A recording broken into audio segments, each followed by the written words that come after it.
Back home, it's the last of 3 weekends of lockdown, a measure aimed at containing the spread of COVID-19. But should the measure continue? The Medical Association of Jamaica says yes, but at least one financial analyst sees it differently.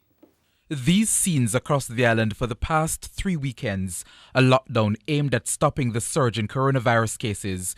The government is expected to outline the way forward this week, but President of the Medical Association of Jamaica, MAJ, Dr. Andrew Manning, argues that the lockdowns should continue. If you just look on the latter figure from yesterday, you would see that we have something like 450 persons who are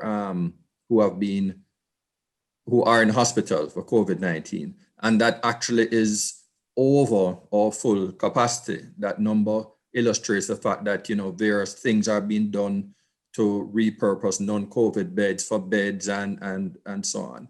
So based on that alone, I don't think we should stop the measures just yet. Financial analyst Dennis Chung sees it differently. He argues that the weekend lockdown should not continue.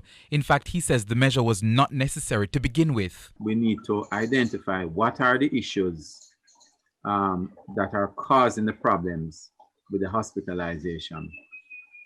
The MOH put out data themselves that says 50% of it is from public transportation, about 25%, and 25% in workplaces. 11% are from parties, right? So you're talking about 61% between those three. Those three are a matter of enforcement. He says the government should step up its enforcement drive, especially for public transportation.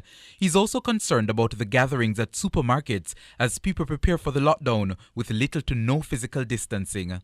It's quite possible that the lockdown process actually cause some super spreader events. The MAJ president agrees that large gatherings at supermarkets can actually defeat the entire purpose of the lockdown.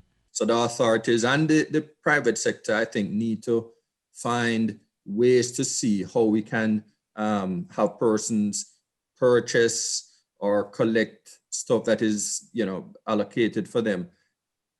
Maybe it involves parceling the goods and you pick it up in a kind of organized way. I think that's something that needs to be considered as opposed to having these crowds gathering. Because for Dr. Manning, before the tighter curfew measures end, there must first be an assessment of how the measures have worked. Last week, Health Minister Dr. Christopher Tufton told our news center that it will be another 2 weeks before the health authorities are able to say whether the weekend lockdown measures were effective in curtailing the COVID-19 spread.